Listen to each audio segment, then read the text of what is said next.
All right, I think meeting recording is visible to everyone, right? That it is recording now, right? And I'm gonna start letting everyone in. Akshat, everyone's on mute. I'm letting it. Okay. Yeah,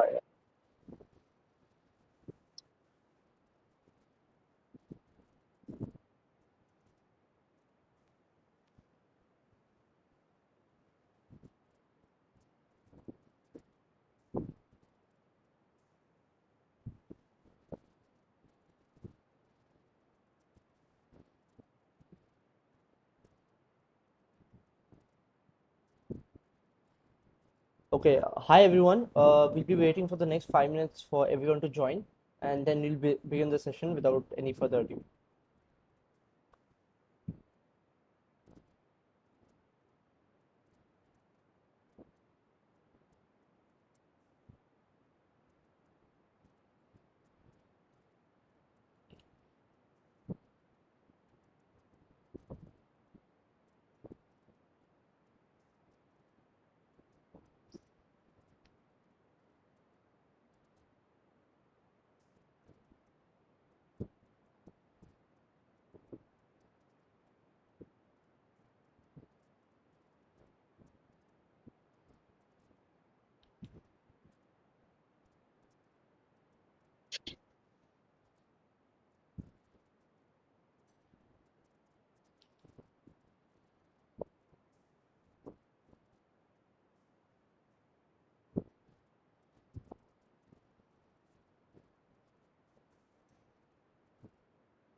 All right, we'll wait for 2 more minutes and then we'll begin. Yeah, Akshat. no, nothing. Okay, you're just checking it out. All right, good. That's All right, guys. If you have any questions for Ganesh sir or any one of us, you can drop them in the chat box. And we will be having a Q&A session after sir has done presenting his knowledge to us. So you guys can go ahead and ask us any question which you feel free to ask.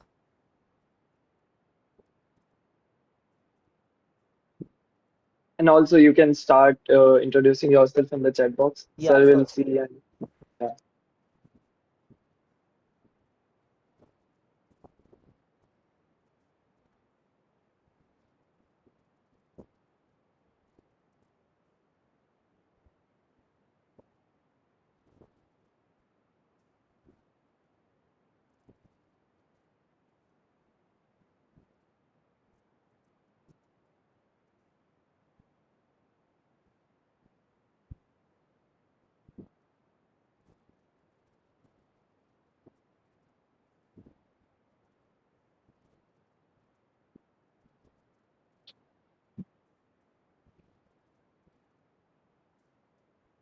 Okay, I think we are good to go. Shall we start?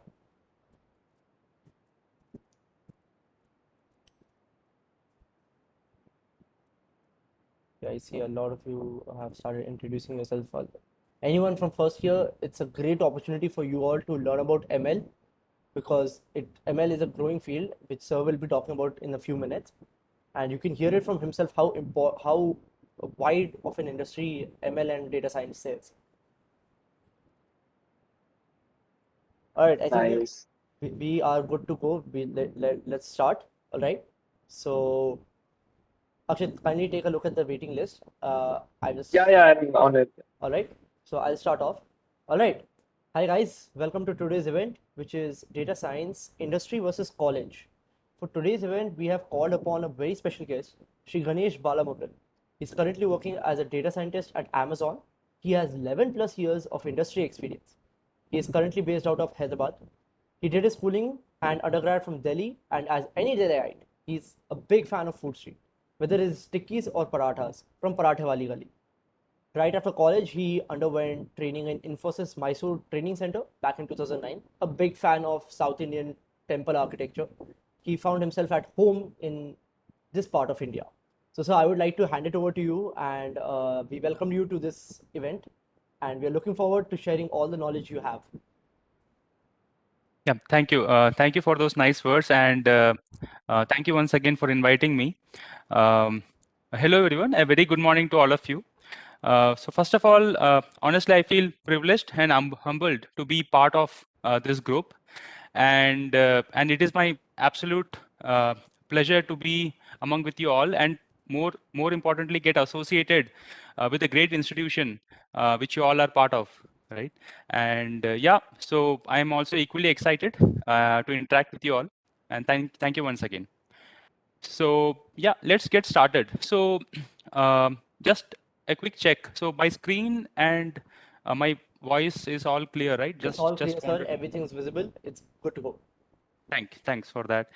So yeah, so as we all know, today we will discuss about the data science field and the nuances around this field, especially from the industry perspective. Um, so, uh, so when we start learning data science now, today there are so many sources of learning data science. But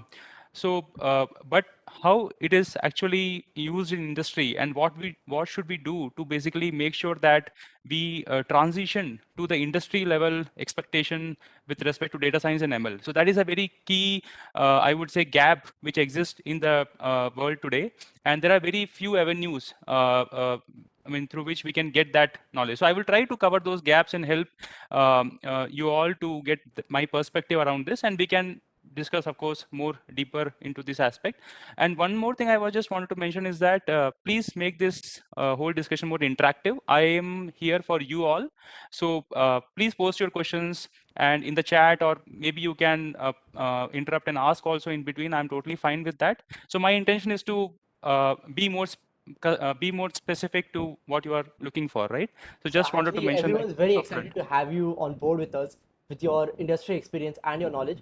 So, and we have most of our attendees today, I think, are first years and from second years. So it will be a great experience from there also. And I think everyone feels very open since you are being so interactive. Perfect. Yeah. All right. So let's get started without much delay. Okay, so this is a brief agenda what I'm planning to discuss. So we will just, so I was told that there is a mix of audience starting from the basic understanding of ML all the way up to maybe some guys are doing internships as well, which is very good. So I will just start with the basic ML stuff so that we all are aligned with what we are going to discuss. And then I will just briefly touch upon the Kaggle aspect of ML, because this is one of the most, I would say, popular avenue for data science and ML solutions, right? And how it is different from real world. So what all we need to do over and above the Kaggle stuff to get ourselves in line with the real world stuff. Then different roles in ML in the industry. What is the actual value add? What people are looking for in the machine learning field beyond coding and different frameworks what we have, right? So that I will touch upon that, and various other things. So we will gradually cover that. So let me get started. Okay, let me just get started with a brief or maybe small teaser kind of a stuff. A small question to all of you just to get our thinking going. So can someone tell me what is the rule here? Like, we have 4 rows. um, okay, or rather the first question is, do we even have a rule here? If yes, then what is the rule? Can someone just ping what is the missing character in the first, second, third, fourth row? Any thoughts on that? What is the, okay, let me ask specific question. What is the missing character in the first row? 4. 4. Yeah. 4. And what is the rule? Can someone just mention it? AP with common difference 1. Yes, exactly. And similarly, we have a rule in the second row, third row, and what about the fourth row? Do we have a rule or any thoughts around that?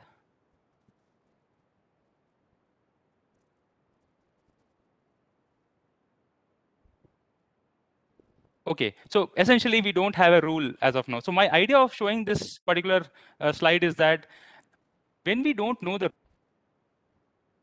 rule out of the data, and this is what ML does actually. Now the rule may not fit exactly on the data. There can be some errors, but the idea is to have a common rule which satisfy most of the data points. And in the process, we can incur some errors. That's fine. That is the whole philosophy of ML. Now, if you know the rule, we don't need ML. But if we don't know the rule, data will help us to derive the rule using the mathematical techniques. And it's a best fit rule. We can incur some errors, right? So let me give you another perspective of this. Okay, which character is this? I mean, just, I know it's simple, just to A, right? And so one thing I just wanted to mention is that some of us might not have seen some of these fonts, right? There are various fonts here, some of us might not have seen, but as a human, it's pretty intuitive and pretty easy for us to say in a split second that this is character A. Now, what about a kid who is the 3-year-old kid or a 4-year-old kid? Maybe the kid might still say A, but may take, say, a few more seconds. But what about a machine? How easy is it for a machine to say this is A, I mean all the characters, and how easy is it for us to write a rule for that? Any thoughts on that? Any thoughts? How can we teach a machine that this is A? Any rule? Advait in the chat Many box. A's, we Yeah. can show many A's. Yeah, Like we can. if Yeah, you take right. We can show many A's, but still there can be few fonts which the machine might miss. Do you agree, or yes, anyone yes. has other opinion? Yeah. So essentially what we are trying to say is that okay, one more thing is that when we show different A's to the machine and ask the machine to predict that this is the character A, there is one more logic which goes behind. We are actually asking the machine, or rather an algorithm, to extract a function out of it, or rather a rule out of it, which is in turn used to predict the different A's. That again, that rule is a best fit rule. It may not satisfy all the different characters, and this is only for A, by the way.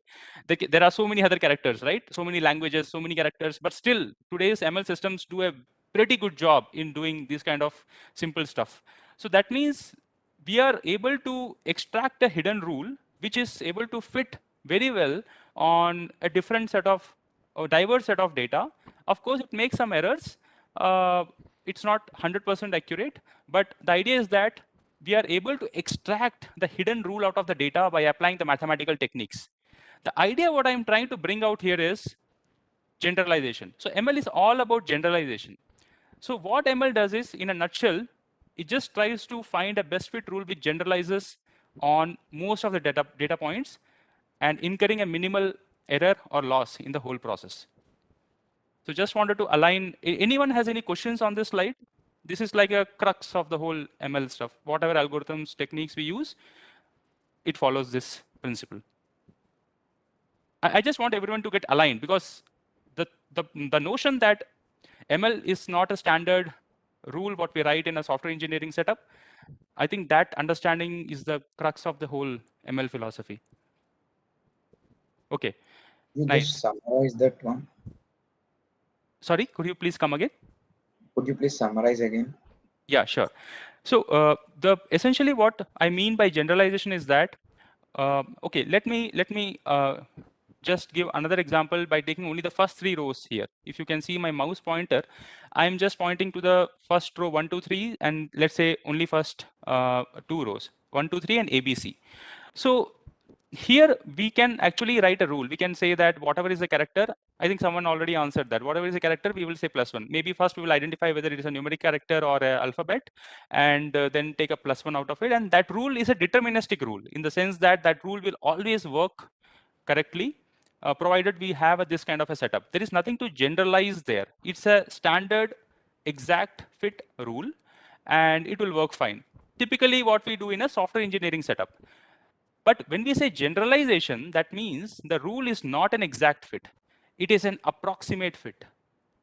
That is a core difference between an ML and a core software engineering paradigm, right? So, and that notion is more prominent in the example at the right side, because we cannot write a rule at all in this case. So we have to find an approximate fit function which tries to capture the essence of all the data points. Does that help? Fine, sir. Yeah, nice. Okay, let's move on. Okay, there will be some couple of slides which will talk about the basics of ML. As I said, just to align people who are just getting started in this journey, right? So in nutshell, in any ML project, one thing I just wanted to mention is that a machine learning project is very different from a software engineering project, right? So in a machine learning project, things start with data. If you don't have data, nothing gets kickstarted. So if you can focus on this particular box here. So first we get the data, we clean the data, and then we manipulate the data in the sense we derive different features, we understand the data, we kind of play around with the data, get very comfortable with that. A data scientist has to be very comfortable with that. Yeah, someone has a question? No. It was a Okay. mistake. No issues. Yeah. So once we get good understanding of the data, then we decide which models to, choose for the particular task. Then we train the model, then we test the model, and then we deploy the model. It's a very generic, 30,000 feet view of the whole ML ecosystem. And there are different languages, popular languages, not limiting to R, Python, and nowadays a lot of Java frameworks are also coming up.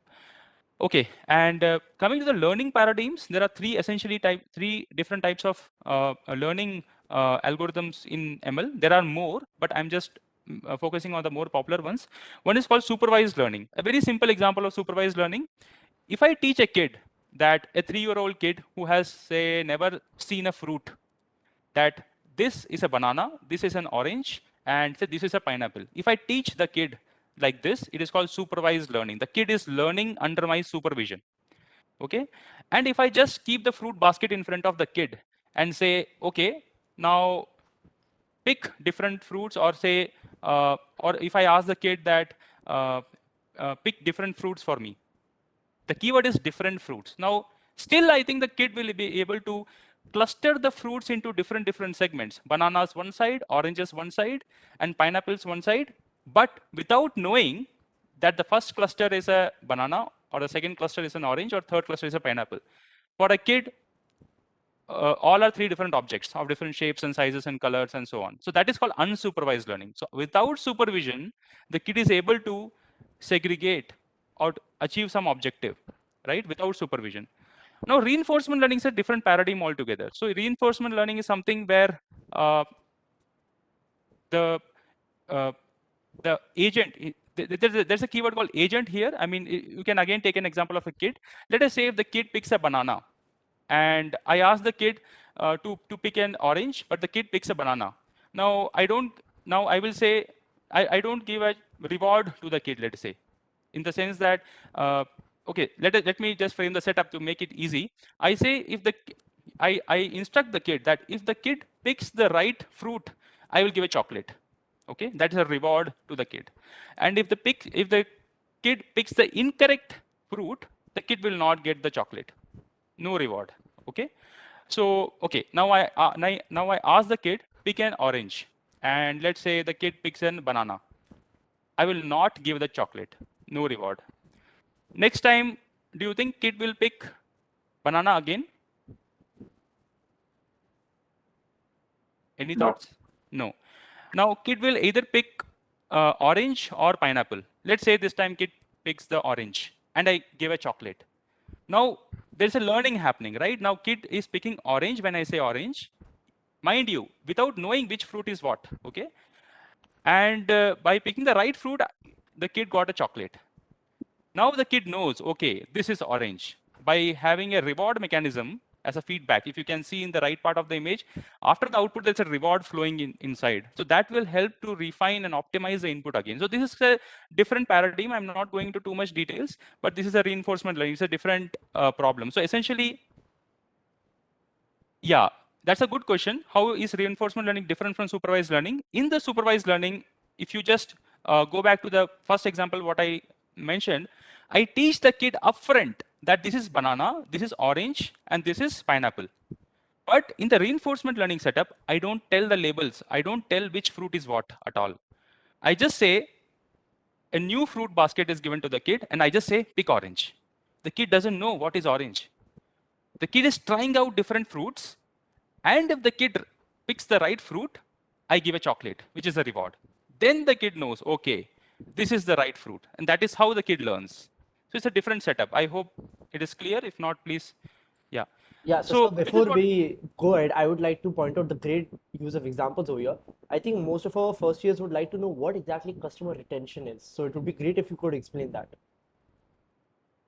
yeah, sure. So a very classic example of customer retention is Airtel was the king in the telecom market, like say 3-4 years back. Jio came, and we know the story after that, right? Airtel lost a lot of customers. There's a huge customer churn. So and now they have reached an equilibrium. Like Airtel is able to retain its customers, and not much of churn is happening. So customer retention is, if I was data scientist in Airtel, my primary goal in the last 2-3 years would have been, how can I retain my customers from going to Jio? So that is one real world example. Hope that helps. Yeah, that's great, sir. And I think one of them is asking a small, brief description of unsupervised learning again. Sure. Okay, let me give this example itself. Google News, right? Now, let me ask you this question. How many news categories can be there? Now, think about this. It's a Google scale problem. It is not for only for India. It is for the whole world, different languages, different setup, n number of possibilities, right? How many different news categories can be there? There can be millions of permutations and combinations that you can apply over. Yes, exactly. So the thing is that we cannot assign a label to each news category. Like say, if Sachin Tendulkar is occurring in the news headlines, then it is cricket. If Roger Federer is occurring, then it is tennis. We can't do that. There are n number of possibilities. So Google News still does a pretty good job in segregating different news articles, and it's also personalized. If I log in, the segregation can be different. If you log in, the segregation can be different, right? At a billion scale. So without knowing which article talks about what precisely, Google News is able to do that. It's a clustering problem essentially. So that is a way of, that is another example of unsupervised learning. So nobody is teaching the model. Google is not teaching the model that this is a sports article, this is a politics article. It learns automatically. Okay. Okay. Okay. Let's move on. Okay, this is another like a basic slide. I will try to focus on the right part of the slide more, again to kind of reinforce the understanding between the traditional programming and ML. So if you can see this carefully, where I'm pointing the mouse, in the traditional programming setup, the inputs are data and the program. Think about all the C, C++, Java programs which we might have written, right? We write the program, the logic. We feed the data just for testing purpose. Right? Let's say we have to write a program for Fibonacci series. We write a program and then we feed the data and we see, okay, if it is working fine and all that. Test scenarios. And we get the output. It's a standard setup. Now in machine learning, things are a little different. We don't know the logic. We don't know the program. For example, if I go back to the previous example, we don't know the logic of how A looks like. We don't know the rule. Now that rule, we will extract out of the data. So input is data. We also provide the output that these are all the different forms of A, and this is the bunch of data I have, say millions of records. We feed an ML algorithm, and that tries to extract the function out of it. The program is learned. That is a key difference. The outcome of a machine learning problem is the rule, the program, the logic, or the function. Whereas in a traditional programming, that is an input. because it is deterministic. We know the program already. So this is another vital difference to know.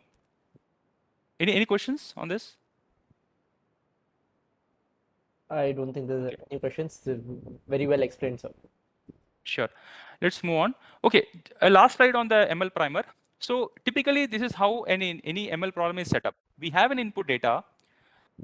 We have an objective function which we define initially, and we evaluate the outcome of the objective function through a metric. Now, what is a metric? For example, let us say a simple problem of, let's say, again, the fruit example what we took, right? Let us say there are 3 different kinds of fruits. Now, how many times the kid picked the right fruit? I mean, it can be number of incorrect occurrences divided by number of total occurrences, standard accuracy metric. Now, that can be a simple metric, or there are many types of metric, but I will just try to keep it very simple. Let us say accuracy, right? How many times the kid picked the correct number of fruits divided by total possibilities. So that is a metric. Now the objective function, again, it's a function. I will not go into much details, but let us try to get a very high level view of this. We try to iterate over this whole setup. Like we go from 1 to 2 to 3. We learn the metric. We see how much error we are incurring. Let's say the kid picked 10 out of 20 times initially, 10 correct and 20 total trials. So the accuracy is 50%. Now, of course, the kid would have learned something out of it. Now we again feed the input data. We again give the fruit basket to the kid. And this time we hope that the kid will do better. Let's say the function, which is nothing but the knowledge of the kid, it tries, which has improved slightly because of the first trial. The accuracy, the second iteration, it will be, say, from 50, it has gone up to 75%. And we keep on iterating this again and again till the accuracy growth kind of saturates off, right? So this is a standard setup in any ML problem. Yeah, I'll just leave it here. It's just wanted to give this idea at a very high level. Okay. Yeah, so this is about the primer of ML. I am sure most of you might be knowing this, but since some of you are new in this field, I just wanted to give a quick overview of this whole setup. Any questions before we move to the next section? Okay, nice. Yeah, someone had a point? No, so I was just saying, if anyone wants to ask any questions, you can go ahead, unmute yourself, or drop a message in the chat box. Yeah, perfect. Okay, now let's get to more interesting stuff. Kaggle versus real world. So I just wanted to give this notion because at an academic level, or when we self-study data science, right? I mean, even in the industry, a lot of people are studying data science, trying to transition to this field. Typically, we come across, definitely we try out a lot of stuff in Kaggle. And I just wanted to bring out like what is Kaggle good at and where we need to go beyond Kaggle. So these are some of the points which I just wanted to draw your attention towards. Okay, so let's discuss this out. I mean, this is a pretty important set of points which I just wanted to throw some light on. So first thing is that if anyone has any questions on Kaggle, I hope people are aware of it. If not, I can give a primer on that It would be just for great 30 if you seconds. could give a primer. Yes, on it, please sir. give. Yes. Sure. Yeah, thank you. Yeah, so Kaggle is nothing but a platform which hosts lots of data science competitions. And the competition are from various complexity levels, from very, very basic to extremely complex. And so a lot of people kind of participate in that. Once they solve the problem, the data science problem, they have a leaderboard kind of a setup where we kind of see how they are performing against the people. So typically in any competition, there are thousands of participants or even more. And lots of competitions have a cash component as a prize reward as well. And it's a very, very vibrant community. And there is extremely complex problems which people usually solve in Kaggle, and it's a very, very popular. Kaggle is not the only platform for data science competitions, but it is, I would say, the most popular ones, right? I hope that helped. And so typically when they start ML and data science, they go through Kaggle and see how people are solving the same problem, so that they can get a different perspective. And it's a great place to learn and collaborate and think from different perspectives. Okay. Now, there are some definitely, these are all the good points of Kaggle, what I just mentioned. There are some limitations which definitely we have to overcome to, say, transition to the real world. First thing is that in Kaggle, in any competition, in any Kaggle competition, the test set accuracy is the ultimate goal. So there's a single technical metric, right? Technical metric, okay, let me, I'm assuming that some of you might not be aware of this. Let me explain quickly. So there are two kinds of metric in ML. One is technical metric. When we say technical metric, it is nothing but a metric which is algorithm specific. Okay, let us say we are dealing with a classification problem. Again, we will go back to our fruit example, banana, orange, or pineapple. It's a classification problem. We have to classify whether the fruit is banana or an orange or an pineapple. The technical metric to evaluate the performance of the kid will be accuracy here. That how many times did the kid pick the right fruit? 10 out of 20? 10 out of 20 trials, the technical metric accuracy will be 50% here, right? There is something else, something called business metric. I will come to that later. But I hope the technical metric part is clear. I will just ping in the chat box. I will try to explain again. Now, the problem with the Kaggle competitions is that the technical metric is already defined by the competition host, and how they have arrived at the technical metric, what is the business metric behind that technical metric, and do they need to evaluate other technical metrics? Nothing is known. As a competition participant, we just optimize our approach just to improve our technical metric. Let us say in this case the accuracy.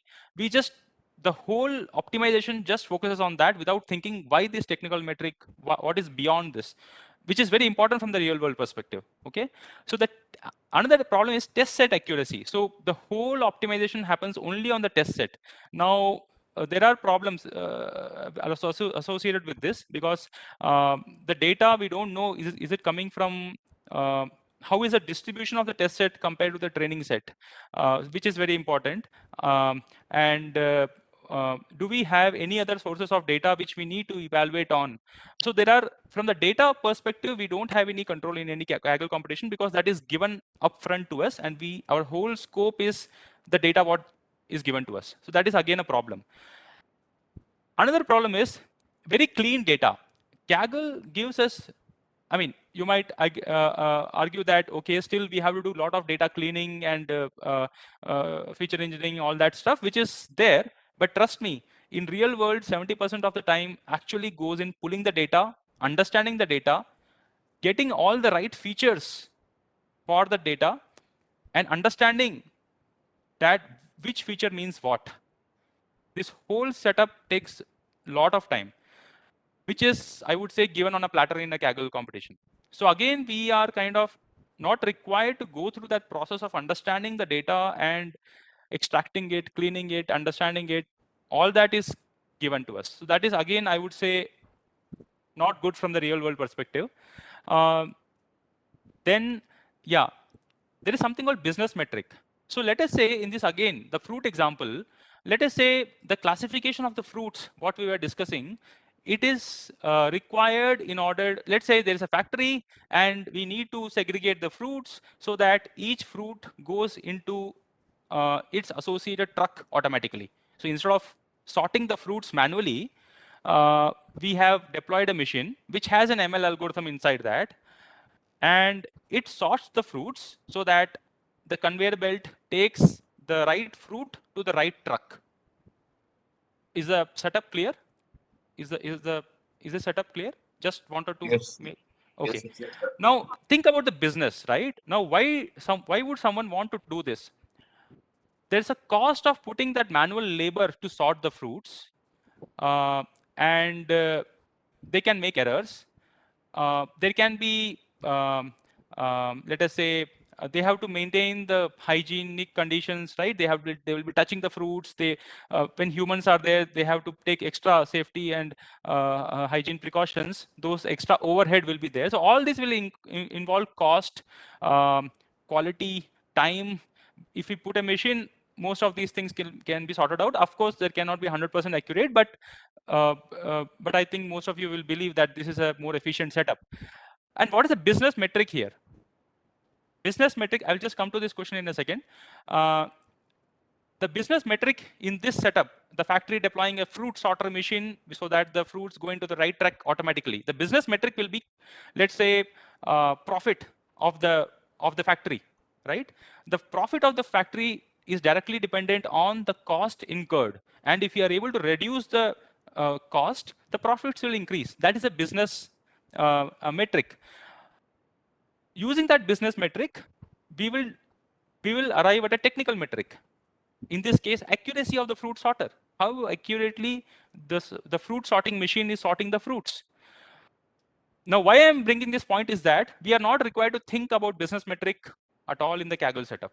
Most of the times, it is already decided by the the competition host, based on which they have derived the technical metric, and we are just solving the whole problem for that technical metric. What is beyond the technical metric? What is the business about? We have to research and find those details separately, but never in a Kaggle setup that is given. So that is again a Sir, we have a question. Sure. Anjali is asking, what are the steps that are involved in data cleaning? Yeah, so data cleaning, see, there can be missing values in the data.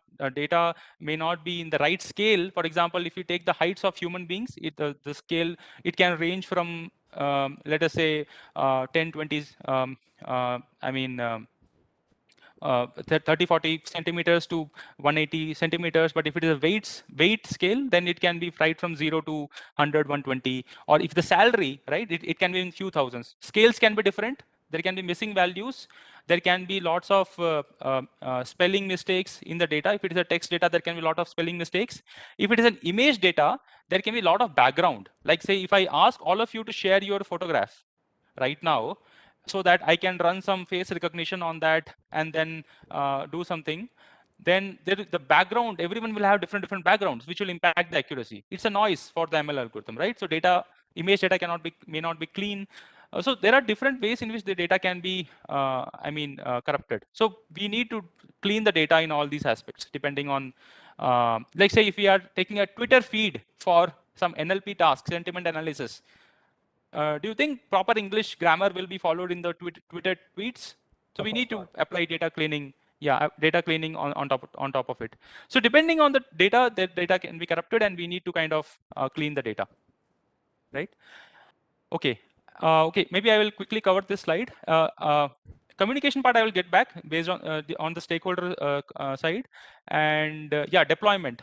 Deployment is another key challenge, because once we have the model, it's not that we will be just deploying it in as it is. There are a lot of software engineering steps we have to follow to kind of deploy that. So which is again not part of the Kaggle setup. Okay, these are the two very popular examples. I will just quickly walk through this. So anyone knows about the Netflix competition, and what was the outcome of that competition? So Netflix hosted a competition in Kaggle to design a recommendation engine for their website, right? And we know Netflix recommendation, how accurate it is. So a lot of people participated, and they also chose a best performing team from the competition. But the sad part is that solution was not deployed in their actual production setup, because they just couldn't deploy that in their production setup because of a lot of constraints in terms of latency, throughput, model. The model requirement was not matching at all. So same problem what I mentioned in the last slide. Deployment may not be deployment requirements may not be suitable for the model we develop in Kaggle. There's a very recent famous case of Zillow. So Zillow is a company which predicts house prices in US. So they again hosted a competition in Netflix. They kind of and they hired, in fact, the top performing team in that competition. But anyone knows about Zillow? It was in the news recently. Has anyone heard about it? I'm not sure if anyone has heard about, because they're not. I don't think they're aware of Kaggle also. But yeah, Okay. so you can go ahead. Yeah, sure. So the thing is that their algorithms failed miserably recently, right? And it performed very, I mean, poorly, and there was bashing all around because of that. So again, I mean, Kaggle and real world are pretty far apart. There's a term called technical debt. That means, if you can see, this is a famous research paper from Google. If you can see this setup, the small box here is the ML code, okay, the ML logic what we develop. In order to make this ML code running in production, we have to actually include all these other boxes: configuration tools, data collection mechanism, feature extraction from the data, data verification, serving model has to be hosted in some cloud environment or somewhere. That serving infrastructure model has to be monitored constantly, that we are getting the required quality out of the model, and so on and so forth. So essentially, the term technical debt means, in order to utilize the ML logic in production, we need to have all these systems in place even before building the ML model. So what does this mean is that having an ML setup in production is costly. And these are all real world stuff. In actual, we can build a model in our laptop quickly, but to actually put it in production, make it running day and night, and derive the business value out of it, it's a different ball game altogether. You can, I have shared the source, you can read this. It is very popular paper. Yeah, I think we have pretty much discussed this. I gave the example of the fruit sorter machine, right? That's what it is, this slide is talking about. Maybe I will correlate this. The technical metric is derived from the business metric. The business metric is derived from the desired impact. Now, in our fruit sorter machine example, the desired impact was to improve the profits of the company. In order to improve the profit, we need to reduce the cost, and which is nothing but the business metric part. And in order to reduce the cost, we will apply an ML algorithm, and accuracy will be the metric in order to evaluate the model. So yeah, so I think any questions on this slide? I mean, based on the fruit sorter example what we discussed, I will be happy to take that right now. Guys, you can turn on your mic and ask, or if you have some doubts, you can type it on in chat. So you can continue. I'll let you know if there are any Sure. questions. Yeah, maybe you can note it down. We will take it in the end. Yeah, sure. I'll talk now. Sure. Okay. Now, one thing which Kaggle is very good at, very good at it, is the feature engineering part. Feature engineering is the hidden art in the whole data science or machine learning setup. So most of the Kaggle competitions require us to derive or extract or transform the features. Now, what is features? Let us say again in our fruit example, features are like banana. What is the color of banana? What is the color of orange? The color is a feature. Weight is a feature. What is the weight of orange? What is the weight of pineapple? Weight of pineapple is more than orange. So that feature can be used to distinguish between the fruits. What is the taste of the fruits? That's a feature, right? So all these feature engineering stuff we can actually learn through the Kaggle competitions. It's an excellent place to learn that side of ML. Okay. Now let's come to a bit more interesting stuff. Different roles in the industry. Now I have tried to summarize this whole set of roles into 3 prominent roles. I mean, this is my interpretation. Things can be different depending on where you go, but more or less you will be able to relate to this. So first is, of course, the data scientist. Data scientist is a generic role in the industry, in the sense that the data scientist is required to know the domain, like what is the business around the ML problem, why this problem is being solved the way it is, what is the business around this, what is the business metric, and why the business metric is the way it is. If you can correlate to the fruit sorter example, I think you will be able to relate to that. ML breadth. What are all different ML techniques are available? Without going into too much mathematical details and solving all the theorems, what are all different techniques and how to apply those techniques? And then, of course, coding in at least one language, R, Python, or Java, any one of the languages. And then consulting mindset. Now, consulting mindset is something, anyone knows what is consulting? I just wanted to a quick check on that. What is consulting?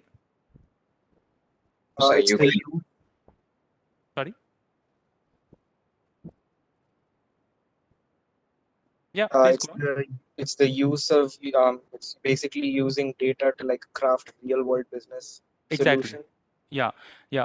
So essentially, consulting is nothing but, let us say customer comes to you and says that, same, let me keep it simple, same the fruits automation example. Let's say the customer here is the factory owner, says that I want to improve my profit. How can I use ML to solve this problem? That's it. A single line, very abstract, high level requirement. How can I improve my profit using ML? Now, as a data scientist, we have to go into the factory. We have to understand how the factory works. We have to figure out the process inefficiencies, find the gaps, and fill the gap using an ML solution, and make the business realize the value from that ML solution. So this whole chain of events is what a consulting assignment will look like. So I was in AWS team prior to the Amazon retail side. So I was acting as a consultant there for many customers. So typically customers will come to us and say that we want to improve this metric in our business. How can I put ML? Without telling about their business, without telling you about the data, without telling about anything. Modeling and all will come very, very late. So the point here is we have to understand their business. Just to reiterate once again, understand the business, identify the process gaps, inefficiencies, and try to fill that through AI/ML techniques so that we can optimize their internal business process to improve their business metrics.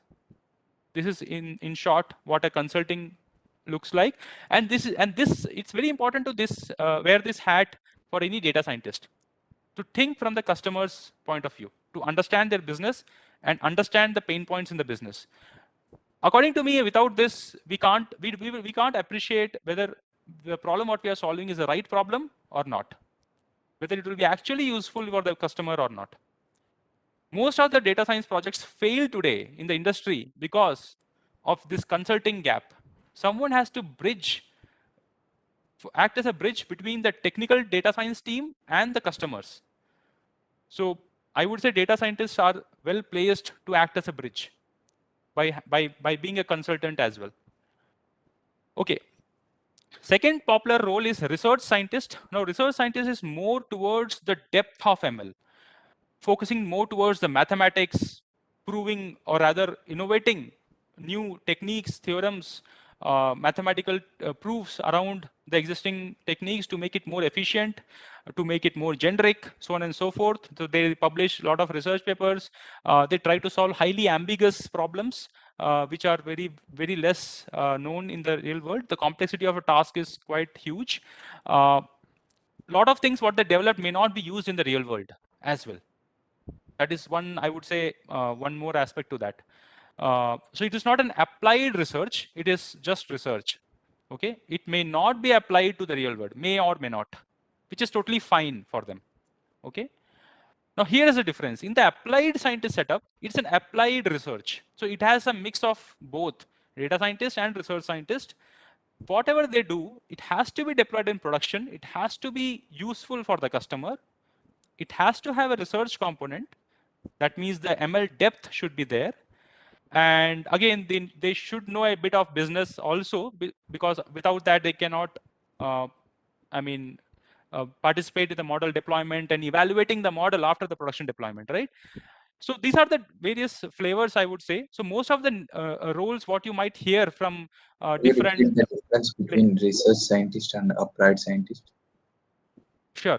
So research scientist actually talks about going into the depths of ML. For example, if I ask you, if some of you, if you have read about different techniques, some are closed form solutions like say PCA, and some are iterative solutions like say backpropagation. I'm just giving some names here. Some of you might not understand, but just to keep you, just to give some examples for the people who know. So we all know that closed form solutions are more efficient, right? And iterative solutions take some time. So let us say research scientists will try to solve some problem, which is in a closed form solution manner, in a more efficient way, which is not done before. Okay. Now this is a basic building block for a multitude of ML problems. So what I'm essentially saying here is that research scientists will try to innovate or rather create a basic building block in the whole ML ecosystem, which can be used for multiple use cases. Whereas the applied scientists will try to focus on one use case and solve it end to end. Any questions on this? Does that help? Yes, sir. Clear. Okay. Now, I have just tried to summarize the whole content into 3 different roles, but you might know there are a lot of different names and different roles in the industry today. Every company has their own way and judging or rather expectation from the data scientist, and they create different names and roles. I would say we can't figure out things from the title. It's better to read the job description, what that person will do on a day-to-day basis. I think that will help us to decide whether it's a good fit for us or not. That is the way I usually evaluate. And titles actually doesn't mean much. It's company specific. So we have to know what, so if anyone asks you, would you be joining this company with this title? I think the first question from your end should be, what will be my day-to-day responsibilities? And based on that, you can figure out whether it is a match for you or not. Does that help? Any thoughts, comments on this? I know it is not very specific, and it can't be, because that is the way industry is evolving. So I mean, nobody knows what exactly. Into which of these would you belong to? So I am a data scientist. So I was a data scientist consultant in my past firm. I also played a role of ML architect, which is not mentioned here. So that is another role, ML architect. And in AWS, I was acting as a data science consultant. And now I'm working as an data cum applied scientist. Even though my role is data scientist, but I'm working as a data cum applied scientist. So it's a mix and match. There is a lot of overlap between these roles. That's what I'm trying to say. Okay. So I have essentially, to answer your question, I have worked in multiple 3-4 roles out of this. Yeah, but there has been a lot of overlap between those job profiles. Any other question on this? NLP is natural language processing. It means anything to do with text data. So there are different types of data. Like say numbers can be continuous or discrete. Oh, sorry, continuous or interval ratio. There are different types of numbers. Alphabets are kind of discrete data. Then these kind of text. Twitter feed is a text data, and it falls under the category of NLP. Other category of data is images, right? If Facebook starts collecting our images, then it will be coming under the image data type. If we are dealing with Twitter feeds or say Amazon reviews or LinkedIn comments and the chats what you are typing, if I have to collect all the chats and do some analytics on top of it, it will be NLP. Does that help? Okay. Okay. Real value add. Now, see, I want you guys to, okay, I just quick time check. Actually, I'm okay to extend for another 10, 15 minutes if it is required. I just wanted to know about the audience. I will pace myself accordingly. Yeah. Do companies hire freshers in the field of data science? Like I have searched on net, they said they will only hire when you have experience of about 4 years in the field of data science. Right. The data scientist type Right. in the role. Right. So there is a reason for that. I will come to that. I will come to that in the key takeaway section. That's a very good point. I really want to cover that, and there's a reason for that. I will answer why that expectation is there in the first place. Okay. But question noted. I will come to that definitely. Okay. Yeah. Just a quick time check. Maybe the coordinators can help me. I mean, I'm okay to extend it by some more time. Is it okay? Yeah, we can go ahead. We can extend. Okay, sure. Yeah, thank you. Okay, so what is the real value add? I mean, see, this. I just want to plant this idea or the thought in everyone's mind that data science is very, fast evolving field, but it is also being democratized very quickly. There's a, I'm not sure if you guys have come across this term democratization. Essentially, what it says is that Democratization talks about making it easy for the masses. Very simple. If something in the history, any technology, you take any technology in the history, going back to thousands of years, if something is very, very valuable and very, very scarce, okay, available, I mean, not easily available for everyone. And if it is very, very valuable, there will be a lot of effort to make it available very easily and very quickly to everyone. Democratization. Okay, that is what is happening with AI today. It is a very powerful technology, a bit complex than other things what we usually learn in the technology field.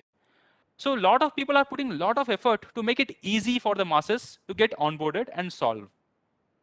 Now you might say that's a good thing. Yeah, that's a good thing for someone who wants to get started into the field. I will give you some more examples how to get started quickly. But see, I think everything is demand and supply, right? If something is very, very easy, a lot of people will get into the field. There'll be a lot of supply, and of course, competition will be much more. So where can we add value? That is something I think we should always keep on thinking. This field is being automated at a very rapid pace.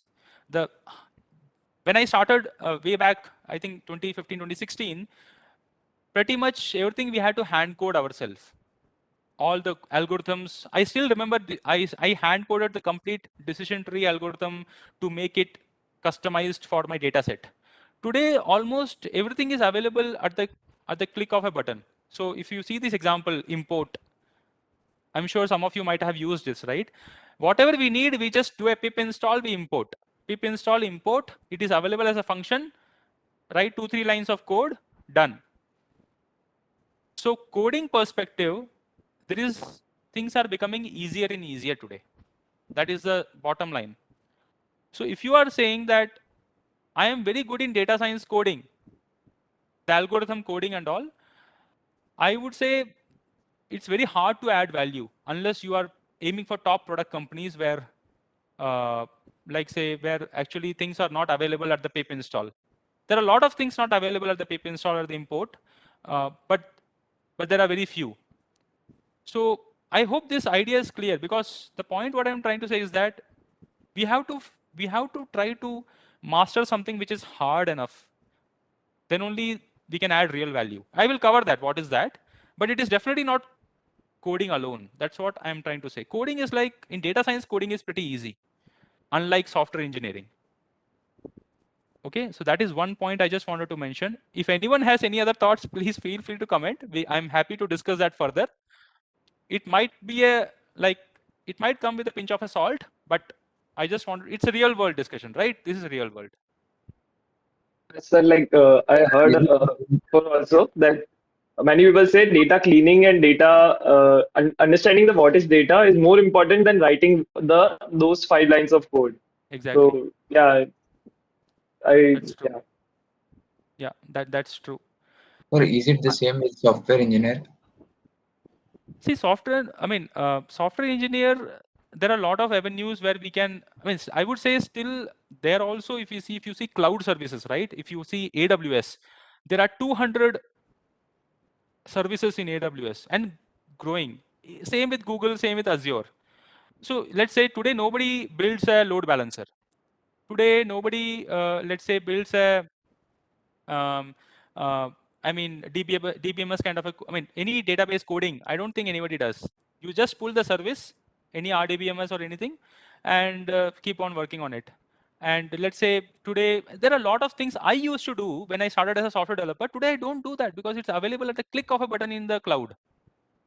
So I would say, before learning anything, I would request you to see, is it a pain point for the world today? Before Basically, writing, the demand, is it in demand?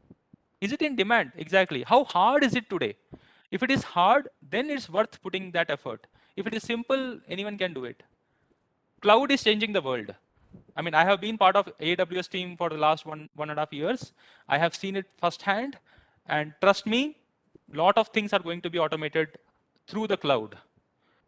I will cover some part of cloud as well, but that is one thing I just wanted to. I think there was a question around like how relevant things will be after we graduate?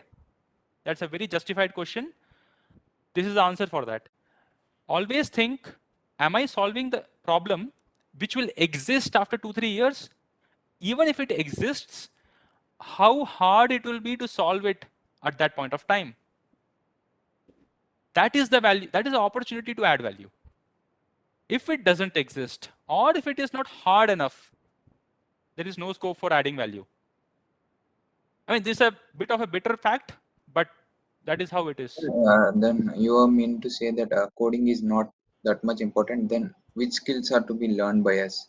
Coding is definitely important. I'm not saying coding is important. Data structures, algorithms, system design, very important. I mean, that is a building block for everything. But that doesn't mean that in the industry, you will be doing this day in, day out.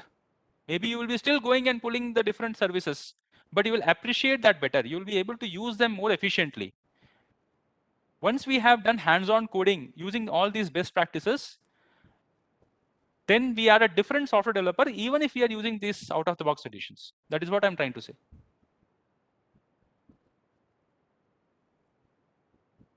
But we might not do the coding day in, day out. That may not be happening, okay? But it's definitely worth knowing it. Okay, let me cover some examples. Let's do some thought experiment. Okay, the key idea, let me put that up, mention that upfront, is the real value add in ML, right? That is how this whole discussion started. I'm trying to focus on problems formulation. There is something called problem formulation. Very simple problem, stock price prediction. I will come to this. Okay, maybe let me take this. Is research part of ML being less prone to be automated? Yeah, definitely. But exactly, yeah. Research is an area which will be, definitely a value add. Maybe even 10, 15 years, agreed. No doubt about that, okay? And same with domain understanding, the business side of consulting, domain side of data science, same concept. It's a very hard problem to fix in today's world, and it will be even after 10, 15 years. Research and domain, okay? Okay, problem formulation is another aspect.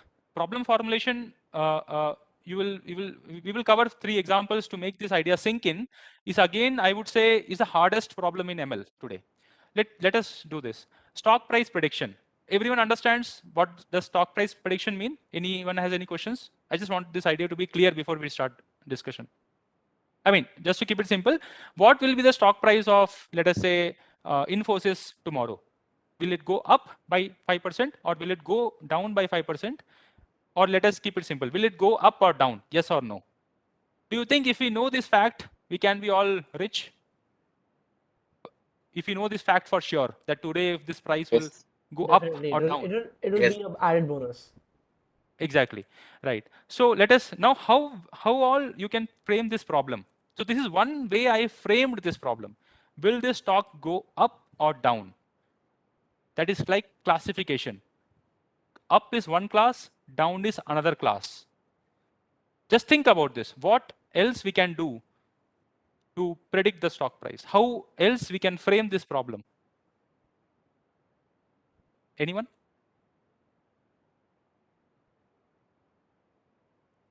It Just depends on demand. okay, just elaborate that. What is that? Demand in the sense? In the present days, how many people are using it? Okay, okay, okay. See, our idea is to predict and make money. So frame it in that way. Okay, the end goal is to make money, right? We want to make money, we don't want to lose money. So frame it in that way. So one way, what I said, very simple way is that, will it go up or will it go down? That is one way to frame it. If it goes up, I make money. If it goes down, I lose money. What else we can do? Analyzing the recent trends on it. Okay, good, yeah. More And- people and- buy. Yeah, History, looking at history. yeah, looking at history, just build on it. We look at history, we get the trend and what do we do with that? Well, that's a good start. Then see, we have to make money, right? Any So what, inefficiencies in that, we will rectify that and make it more efficient. okay, okay. So let me, yeah, that is good. But see, we have to predict in the sense that one way we can do is that today, let's just say stock price is 200. So one way we can pose this whole problem is, tomorrow what will be the price? Now see, it's a different way of framing it. The first time what I framed is, will it go up or down? Two possibilities. But now what question I'm asking? What will be the stock price tomorrow? You know, how many possibilities are there for this? I mean, how many, if I ask the question that, what will be the stock price of Infosys tomorrow? Today is 200. What will be the stock price tomorrow? How many possibilities are there? Infinite. Many possibilities. Many possibilities, right? It can be Any number, perfect. Yeah. So exactly. So this is another way of formulation. This is called regression. Okay. The first was binary classification. Why binary? Yes or no. Two ways in which we can classify the outcome. Yes or no, up or down.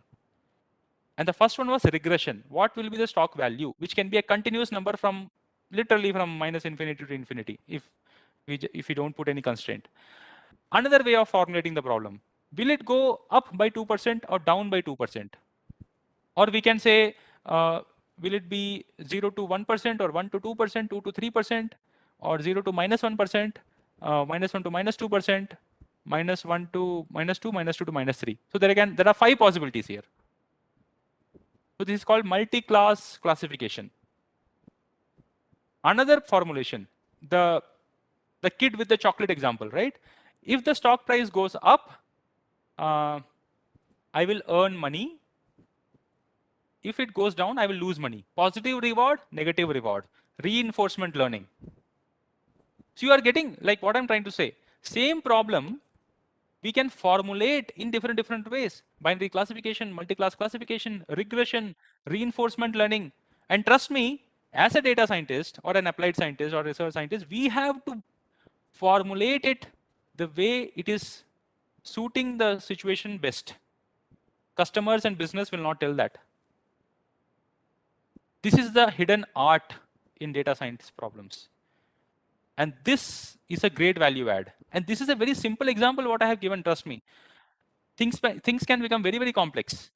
The art of problem formulation will come with business understanding, by actual experience of solving many problems. And this is the real experience of a data scientist. There is no coding, there is no mathematical depth. Of course, there is a lot of experience of solving similar problems in the past. And this is a great value add, even after say 10 years. Anyone has any thoughts, questions, comments before I go and move on? I mean, did I make it clear for you all? Just maybe a thumbs up, yes or no will help me to understand if it helped. Yes, it's clear. Okay, any. great. Okay, maybe let's cover one more example, face recognition. I'm sure many of you might have used this face recognition feature in the phones to unlock the phones, right? How can we frame this problem?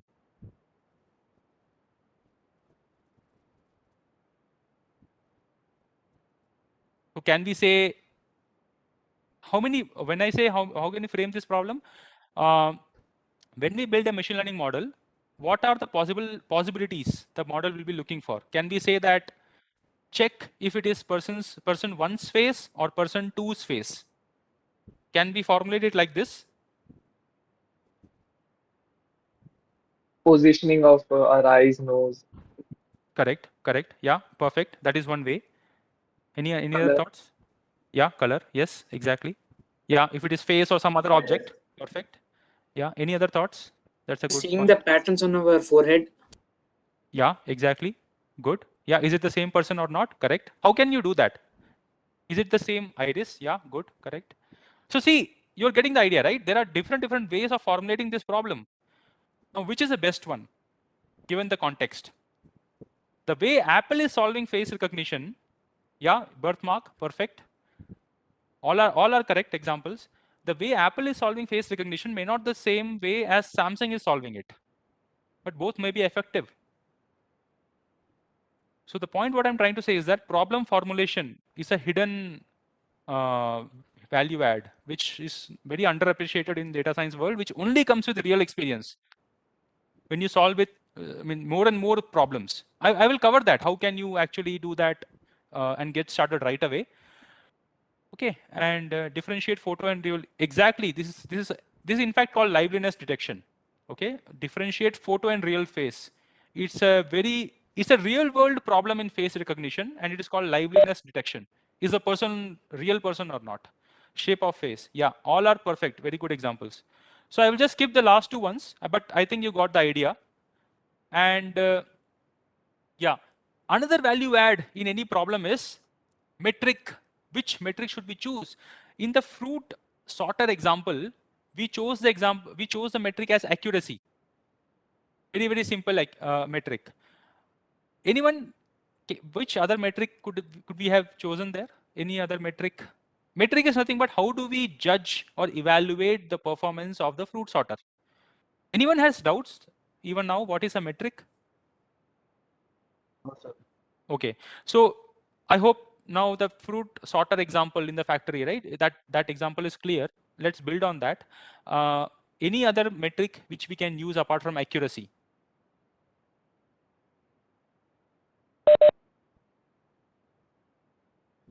Think about it.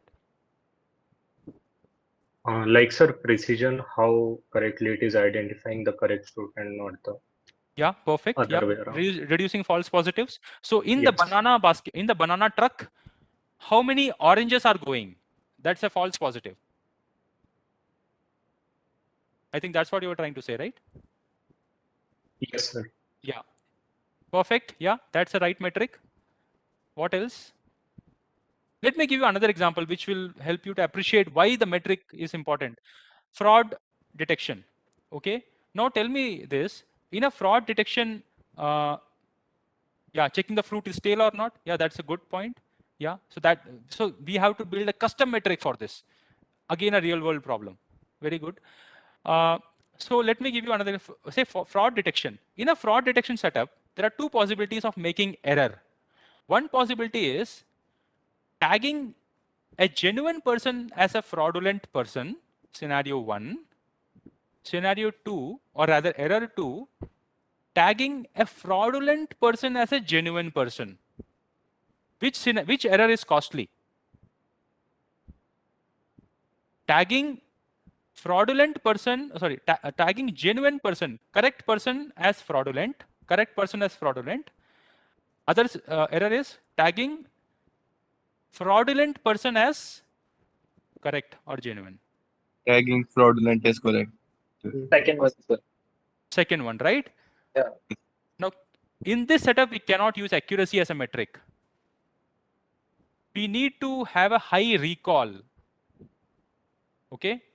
Now, I will not go into deep depth like why recall and all, but my point, but I think you got the context around this, right? That why we need different metrics. Another example. Let us say, yeah, this stale example is good. So basically, let us say we have to avoid stale fruits getting into the truck. Okay, we have to avoid that. So let us frame this out. Which error is costly? Having stale fruits in fresh fruit truck or fresh fruit set, or having fresh fruit inside the stale fruit truck, which is costly? Yes, one. Sorry? Fresh fruit in stale. Costly in the sense, see, I mean, think about the business. Would I like to lose out on the fresh fruits, or would I like to have stale fruits inside the fresh fruits? What would you like to have? Which error would you like to make? Lose out on fresh? Sorry? Fresh fruit. Lose fresh fruit. Yeah, so lose out on the fresh fruits, right? You are okay to lose out on the fresh fruit, but you don't want to spoil the whole fresh fruits by including the stale ones. You need a high precision here. You need to reduce the false positives. So the point what I'm trying to say is that we need different metrics, depending on the different scenarios, right? So that is where the evaluation metric comes into the picture. Again, from the background of business understanding. What is acceptable for the customer? What is not acceptable for the customers? If we have to make error, which error is more costly, which error is less costly? All this will decide us to decide on the evaluation metric. Again, it will come from the real world experience by solving different problems. And it is a purely driven by the experience what we have by solving different projects. I will cover that, how you guys can get started on it. But I think this idea is, I hope this now you're able to appreciate this idea, right? I mean, why the problem formulation, deciding on the evaluation metric, all these are very key aspects. And trust me, these two aspects, the value add, what we can create from these two aspects will not go even after 10 years. This is the real value add in ML. Any questions? I will just skip this because I think we have got the gist of it. I will come to this. Before this, any questions? Okay. AutoML. Has anyone heard about AutoML? As the name says, AutoML is nothing but we feed the data. That's it. See, think about whatever we have discussed till now and compare it with the scenario what I'm telling you now. Someone is asking us to solve a problem. Let's say this fruit sorter problem. We have a data in the Excel that different IDs and different fruits. We feed that Excel to a AutoML tool. There is a software. Let's say this example. This is the most popular one. H2O. Okay, H2O. There's a software. It's a company name. H2O. Let's not go into this what they do, but just understand this scenario. We feed the fruit data into this. It will tell automatically this is banana, orange, pineapple. Did I do anything here? Let me reiterate. I took the fruit data, I gave it to H2O, and it is telling me this is banana, this is orange, this is pineapple. This is precisely what AutoML does in a simplified way. Did I do anything here? Yes, no, maybe. Any questions? No. No. Yeah. So, of course, to understand the outcome, we need to know machine learning, understanding, and all that stuff. That is fine. But AutoML pretty much does what I said. And there are, as you can see here, there are many. But it also requires the ML, right? Yeah, but it was the ML. It was the AutoML tool, not me. That is precisely what I'm saying. So we need not formulate the problem. We need not define the metric. We need not even clean the data sometimes. We need not even choose the different. Maybe let me go back to the first slide, right? Which just to help you appreciate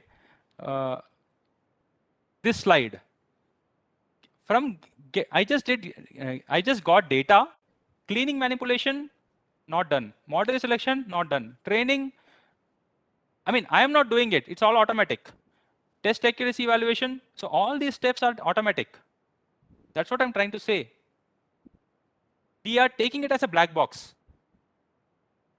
That is what pretty much AutoML tool does. Does this answer your question? Sir, to work that AutoML tool, we will also have to inject the ML into that, right? Nothing. It will have the ML inside. That's what I'm trying to say. It will Okay, sir. have all. It will figure out which model to apply. Okay, sir. Got it. Yeah, you can get back to me again. That's not an issue. But what I'm trying to say, it takes care of the whole logic part itself.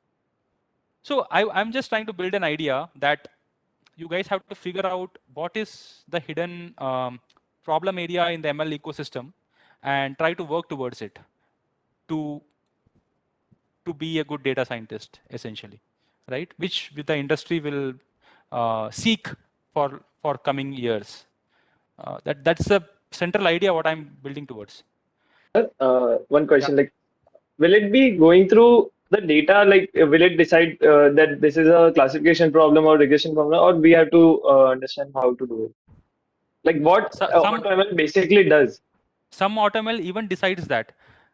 Depending on the output variable, it will decide whether it is a classification or regression. Of course, we have an option of giving it, but some AutoML, like say there is an AutoML in AWS called SageMaker Autopilot. It is not mentioned here. It is you can search it out, SageMaker Autopilot.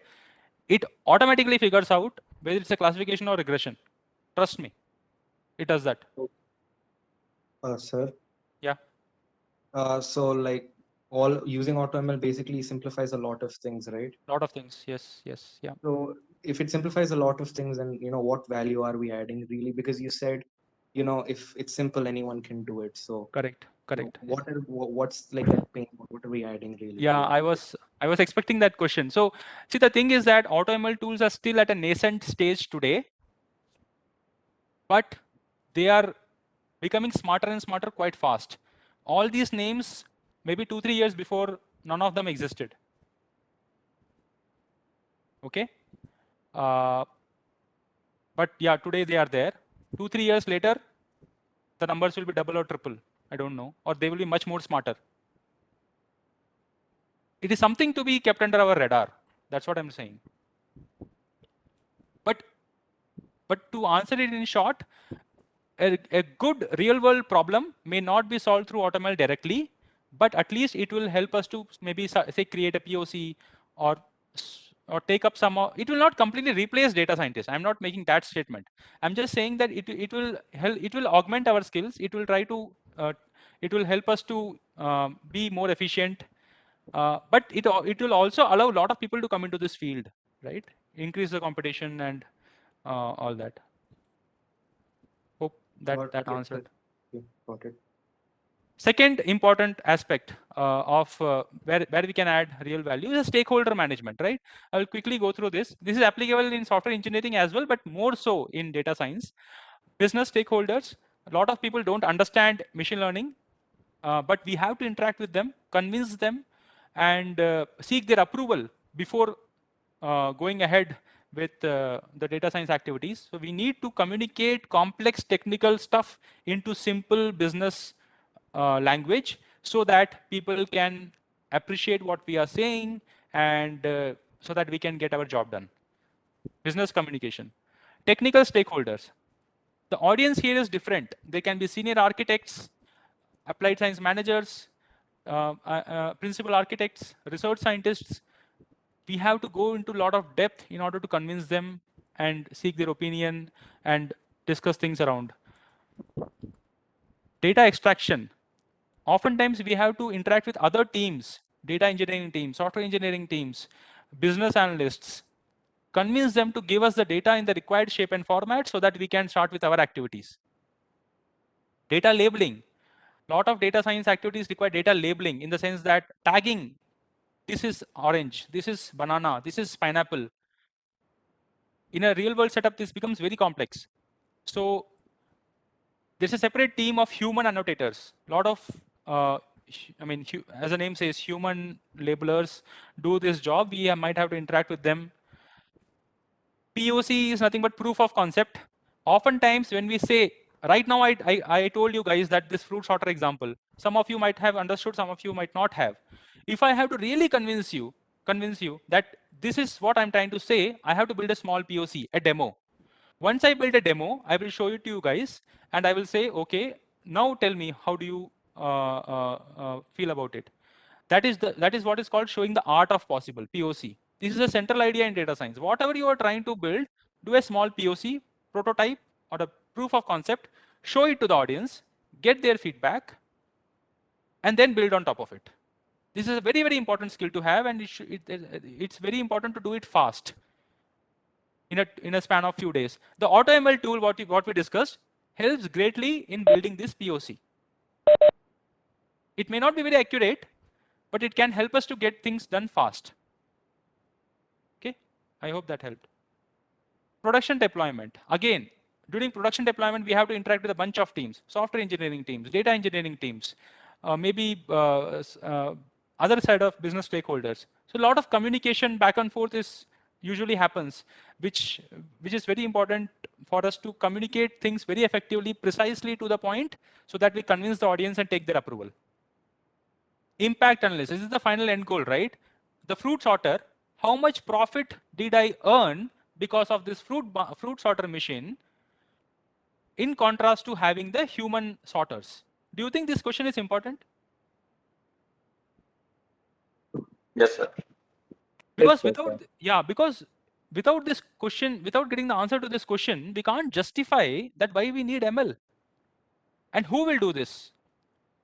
As a data scientist, it is our primary responsibility to get this answered.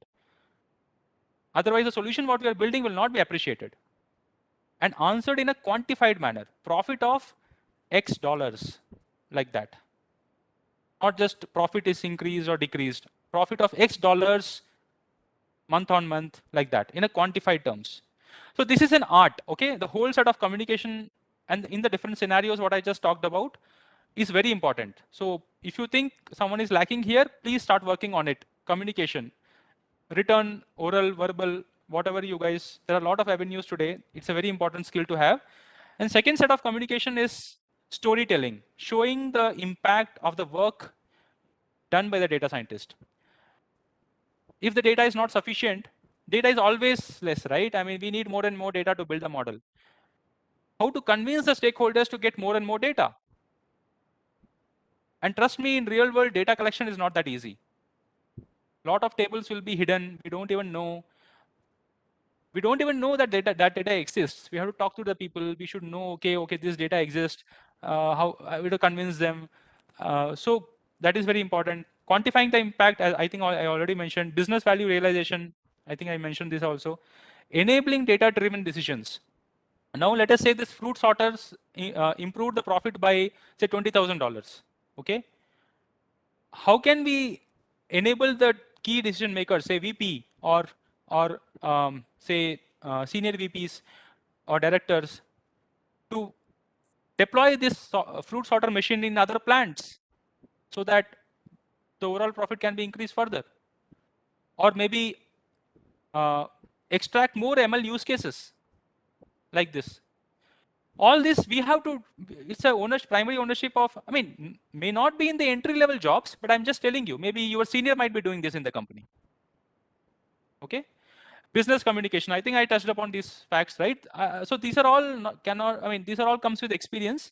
And if not you, then maybe your senior or lead might be doing this, or manager will be doing this in the company. So, but it's good to know that this is a responsibility of the data scientist job family. Okay. Any questions before we move on? Yeah, I will just skip this one. Okay, see, so this is one of the solutions what I had worked in Amazon Web Services. So I was planning to walk through this, but it's a video actually. You guys can go through this link. It's a publicly available link. You guys can go through this and pretty much it will be understood. It's a real world use case. You And send that link in the chat box. sure. I will send it in the end. Okay. So this is one use case. This is another use case which I got the opportunity to present on behalf of AWS in the India Summit. Another use case, if you see, there's a whole workflow here. Again, I have shared the link here. You guys can go through that. Okay, key takeaways, right? Let me cover this point. So how to get started? So first and foremost, the best way is to get an internship in any company. You will be able to work with the actual team in a real world setup, and that's the best form of learning according to me. If not, then personal projects. Nobody is stopping you from start working on personal projects. It can be very basic project to get started. There are n number of Kaggle is a great place to get started for personal projects. Okay, blogs, read blogs, then try to write blogs. So basically, what I'm trying to say is that in a data scientist interview, the key thing what people ask is artifacts. Artifacts in terms of personal projects, artifacts in terms of blogs, what you have written, artifacts in terms of anything. People even write books, data science books. So what artifacts or internships, what you have done, right? GitHub profile with lot of projects. Try taking up many interviews. It will give you an excellent view of what is happening in the job market and what are the gaps existing and how can you. So it's a feedback loop, right? You will get the feedback during the interview and then you can work upon it. So try doing that. What does blogs mean? Like Medium, data science, there are many, like KD Nuggets. So there are different blog sites for data science. I hope you might have heard about Medium. Medium. I will chat. Yes, sir. Yeah, Medium, KD Nuggets, Analytics, Vidya, Yeah. Data Science, Towards data Word. science, we will be sharing all those pages. I actually have compiled all the blogs together. I'll be Sure, sharing it sure. with you. Yeah, and there are many courses. Courses for coding, courses for maths background, courses for ML algorithms. Lots of free courses. If you want, I can coordinate and share those links as well. So the point what I'm trying to say is that there are many avenues today to get started. You just need internet basically. Okay. Any questions on this? I just want to make sure that this part is absorbed well. Any questions here? Yeah. In maths, what topics are important? Yeah, maths. The key things is first is probability. Then I'm pinging it as well. Statistics, linear algebra, and calculus. Linear algebra and calculus. Calculus is like 12th grade calculus is enough. Probability is extremely important. There is no limit for that. Same with statistics. Linear algebra, there is a course from Gilbert Strang. I think that is good enough to get started for linear algebra. Okay. Thank you, sir. Any other questions? What kind of personal projects would you recommend to get started? Yeah, that's a good question. So try to build a diversified profile. Basically, something in supervised learning, something in unsupervised learning.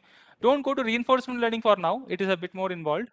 So in supervised learning, try to get something in regression, classification, then multi-class classification, multi-label classification. Like Stack Overflow is an example of multi-label classification. For every question in Stack Overflow, we get different labels, correct? Multi-label. Then unsupervised learning, there are many techniques. Clustering, different forms of clustering.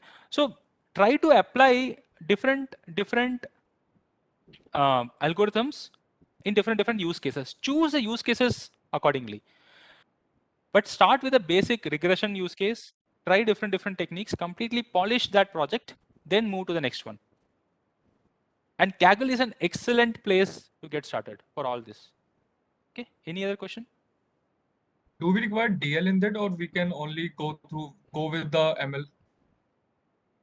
No, I mean, it's better. I mean, if you can go through DL, that's nothing like it, because today, I mean, DL is something, it's very common. It's unlike 4 or 5 years back. DL is pretty common today. So try to have, yeah, that's a good point. So try to have something in NLP, try to have some projects in image data set, right? Diversified, so that people know, okay, you have explored the breadth of ML. As a fresher, right? As an entry level job, I mean, in the entry level job, your idea should be to cover the breadth of ML. I don't think, I mean, straight away going, unless you are doing a master's or a PhD, nobody is expecting you to kind of go into the depths of NLP, all that. Breadth of ML should be the focus. Is DSA required for ML? Yes, for top product companies, especially for entry level jobs. Because top product companies believe that you have to be a good software engineer before a machine learning scientist.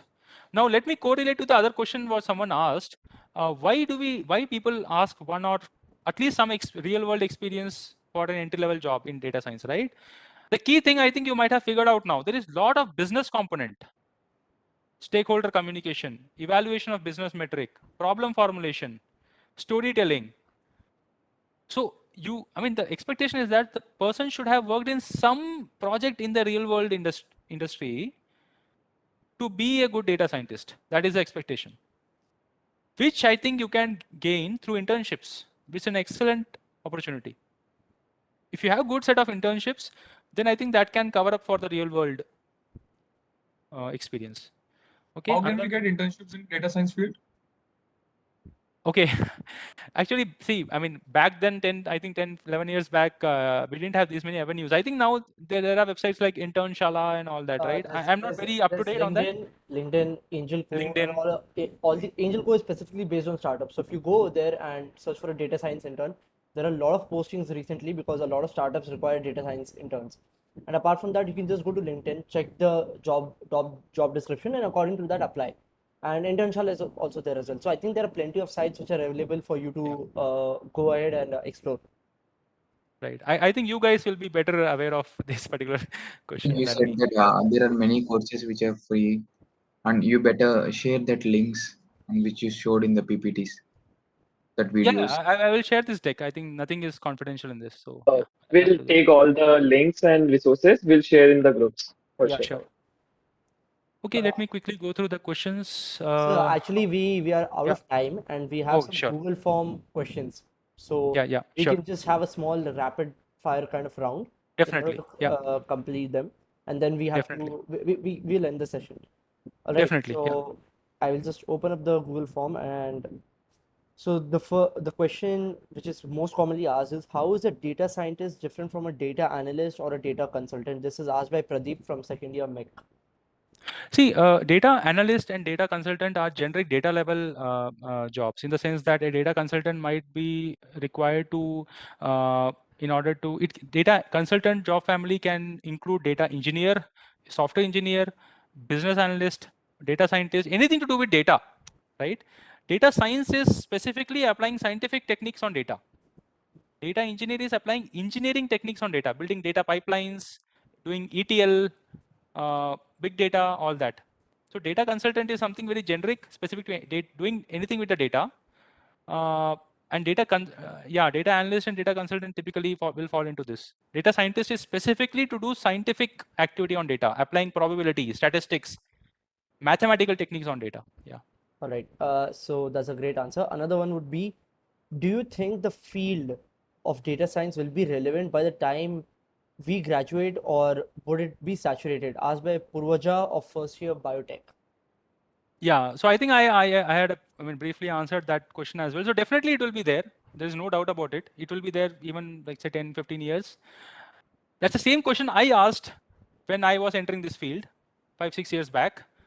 And now I have a strong conviction that it will be there even for a decade or more, provided you work on the right gaps in this field, which I have already talked about. Right? Problem formulation, metrics, storytelling, stakeholder management, all that as well. Research, all that. Yeah. Right. The next question is, if you were to start again as a data scientist from scratch, what would be your roadmap? Like, what all tools would you specifically learn? As in, like, would you learn Excel first, go ahead to Python, then ML? So it's a question like that. Yeah, that's a great question. I mean, it's always good to look back and think what I could have done better in the hindsight, right? So the thing is that I would have definitely gone more deeper into the ML algorithms, maybe read more research papers. If someone is saying I have applied random forest, I would have gone through and understood the basics of random forest in detail. The thing is that if we go into the depth of one algorithm, we can appreciate almost all other algorithms to a great extent. The building blocks are same. Probability, statistics. I would have gone more deeply into these aspects. And of course, all these points, right? I would have tried to gain more internships, personal projects. I would have done all these 4 or 5 points what I've mentioned here. Yeah. All right. And the last question is, sir, related to data science, what can be done in order to bridge the gap that makes the difference in real life projects and corporate life projects? Yeah, I think that's exactly what I'm Yeah. talking about here. Yeah. So I think it should answer. If you have any specific or next level question on this, I will be happy to answer. No, I think that's all the questions we have, and I think we can wrap the session for today. Great. Yeah. Thanks a lot for everyone. Thanks a lot to. I mean, first of all, yeah. Sorry for extending it by some Sir, time, but it was great that you gave us your time and shared extensive knowledge on the field of data science. I think a lot of juniors. We are very thankful if you extend any more also. It's Yes, we are even more thankful for that. yeah, thanks, and I mean, since you kept the whole session more interactive, I mean that's much appreciated as well. Yeah, and feel free to connect with me in LinkedIn, and I will be open to connect and be in touch. So thanks a lot, everyone, for All right. this Thank you, opportunity. Thank you. everyone. Thank Thank you. you so Thank much, you sir, so much, Session, sir. for joining Yeah. today and sharing your knowledge. Thank you. Thanks a And lot. I like to give one information. We at DDEC, we are having a hackathon coming soon. So we would like to have you all participate in that. And we'll share the details soon. So please check out our socials and keep following our socials to get updated. And Yes. sir, thank you so much for this time and sharing your 11 plus years of experience in just one talk. And it's been a great time. Thank you so much. Yes, sir. Definitely. Yeah, it's my pleasure as Can well. you request you to share all those links? Yeah, we will be Sure, sharing, sure, definitely.